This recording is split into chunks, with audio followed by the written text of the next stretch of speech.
Atuna sak ting he nang ma phang just do ha. Aslo.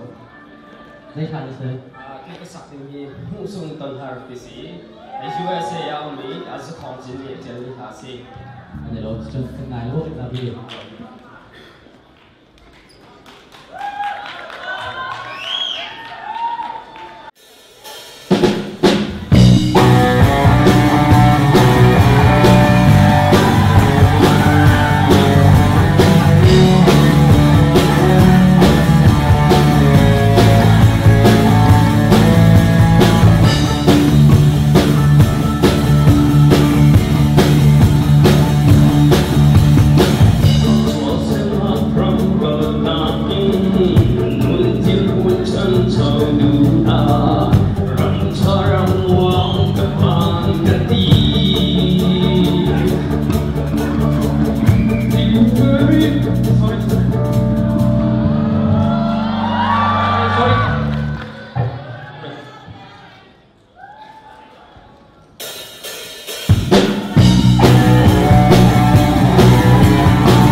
ถูกจุดสมว่าเป็นวิธีการให้ลองยาวชิมเลยผู้เชี่ยวทางวันทางเราโอกาสว่าให้ดูเราtujuh atuan yang kesimpulan menunjukkan kalau nak media ini baru sekian ini yang lekit ini tentang musim bahkan antara musim tentang minat sehingga sampai ini alam tempat dia tujuh patung longan supaya ketika hasil sin chabang tuh bahkan sama itu berisi emak berje dompal de kalau ada belum itu ha fungtum na sak mitsungan atu ta ka chelo ri se ya te mini ko mo ke ma ro na la fungtum na sak na fung hi na sak mi kha chuang tu kin ka tha tu na sak ko mi se atu hi na ha pik mi du ai vai wina ta na se mi to ke chu du ya lo wan ro phang ka tu hai rak sa lo ma di chun ke bang tu ya ma mo ruat ka wai na ka sa lo nang ma na ha bo kha wina ta sa lo winaคือwina lo nang ma na ha bo lo wina na ma so makisi ke bang tu ya min dia mo e ma phung thum de tha chung le ta che dan kha sa pa de ro ke ro mai le taคิดนะประมาณตัวสัมพันธ์เสร็จแล้วก็โลกสิ่งเก่าตัวนี้เนาะผู้เชี่ยวกันเลย咯คิมจางฟังหนักเด้สารพิษนั่นคือเล็กฟ้าเล่นน้ำปลาเมมออ่านแบบที่อะไรกันเราจากฟ้าเล่นที่เขาจะยิ้มยันเต้าโล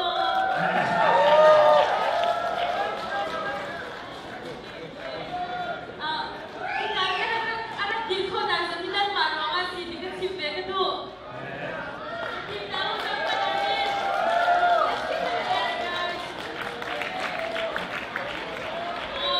ที่การเล่นที่ต้องสิเล่นที่สุภาพด้วยใจมันสิเล่เรียนเห็นที่สุดเคยนั่งหลับสมองที่ลงดูที่ปัจจุบันนั่นมาเล่จนทางจากนั้นก็เป๊กอินสุภาพด้วยจังมีจ้าที่ปัจจุบันเชื่อตัวที่ฝนมีสิบักเรามันที่ปัจจุบันนั่นแฟนที่ถึงสวรรค์ลำนำเบียร์กันชิมจนตัวจบทรีแล้ววันนี้น้ำผ่านจะมีที่ดีน้ำมันในน้ำหมักค่ะนายกองคาร์ตุกที่กันจังคนที่เด่นสงมาหัวกันจนราชาที่เคยการที่สู้หนักกว่าสมัยอีพันนั่นเป็นสักท่านับปีสุดเข้ามาเด็กท่ากันถูกอย่างมิสิโมและอันดับอันตัวนั้นชิมมีจุดพันจุนอันนั้นสักมีจุดพันจุนชิมดิ้งกันเลยทุกเรามาเดี๋ยวอันตัวอุจินี่ชิมจากบรรทุกขันที่นักตาดูค่ะฟันเลยทุกคนรักษาเราจะไปดูโจมเองฮะลองทัศน์ได้ลงกันนี่咯พี่ทองบน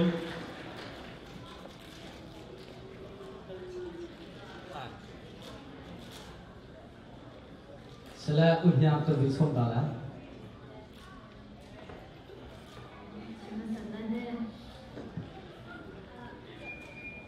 ฮัลโหล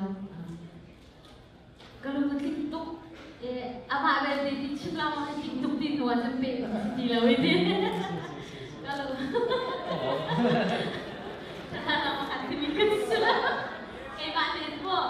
kalau hidup di luar apa ada di kepala mau mikir tu ke atik laut di nas laut si ChIn si kan tu mikir kan cimi si ini atik lebih nak atik di performance akan tidak stage cuma ini kita orang kami hasak layar tingkau hasak layar oleh ya hasak atau mana dong yang kamu sih nanti pakai itu stage ini nanti deh lo stage ini nanti deh lo tunggal lagi nak nara chat nakha zami di zami selalu kayak kamu ko ya anak cara di situ kita lo ketika kita pakai stage ini nanti deh lo pada itu nanti lu ha nanti jalan profesional pakai dia pun bentukin kita sudah show ha kita tu alo tapi jelas kayak ini nanti lo aja mereka tu akantik ni selalu deh bahasa kan mati kecil dulu bisa nasak nilai kau ada loกันนี่咯พี่ทองบนdengan kepada skip ni semua saya ele makan paper ini paper itu masih cakap timing dia kan lu nak sana baru masih harus music leadership di bika cok tulis atau genuine kali misalkan fair set di tiap set itu misalkan mau berbentuk di nasi kalau kan sorry saya nak cakap ini kan jam kau